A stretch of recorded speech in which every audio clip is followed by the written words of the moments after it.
Good morning. Today I am talking to Elrika Botha from Infinitus Risk Management Services. Elrika is Delta Four's External Compliance Officer, and the topic that we will be touching on today is South Africa's greylisting. Hello, Elrika.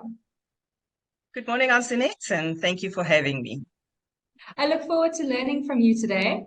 Let's start off with the prominent question, what is greylisting? So the grey list is a list of jurisdictions under increased monitoring. And these are countries which have made a commitment to address strategic deficiencies regarding money laundering, terrorist financing, and proliferation financing in an agreed period and are subject to increased monitoring. And this list of countries is often referred to as the grey list. So on 24 February 2023, the Financial Action Task Force, global body that sets standards and policies on money laundering, terrorist financing, and the financing of the proliferation of weapons of mass destruction, placed South Africa on the grey list as a jurisdiction under increased monitoring. Okay, so with South Africa on this list, what would you say is the most significant impact of this action of greylisting? Unfortunately, the most significant implication to a country that is grey listed is the reputational damage to that country, as its effectiveness in combating financial crimes like corruption and money laundering, as well as terror financing, are deemed to be below international standards. Having said that, Elrika, do you think it is safe to say that South Africa could potentially stand to lose valuable international investments given this greylisting? Unfortunately, that is true. Okay, so what then is the impact of greylisting on the financial services industry and on financial services providers and financial advisors within the country?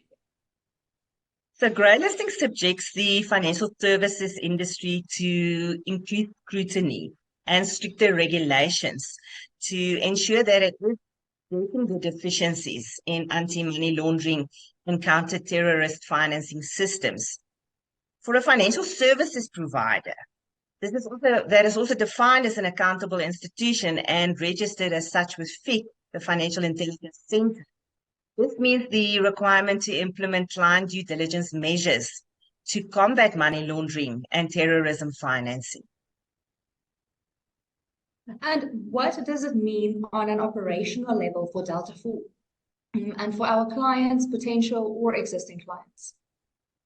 For Delta Four, this means that for every transaction a client enters into, that is, whether it's an existing client or a new client, and is then facilitated by Delta Four would have to conduct a due diligence of the client, which includes obtaining proof of identity, proof of physical address, bank account details, a determination of the source of funds, and scrutiny against the sanctions list that is published by FIC.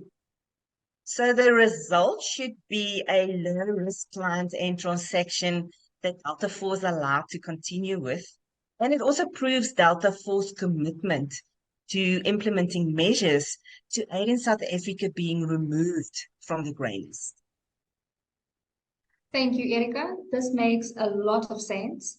So in summary, to our current or potential clients, Delta Four will be implementing increased scrutiny and due diligence measures to comply with the regulation that Elrika has mentioned in this discussion.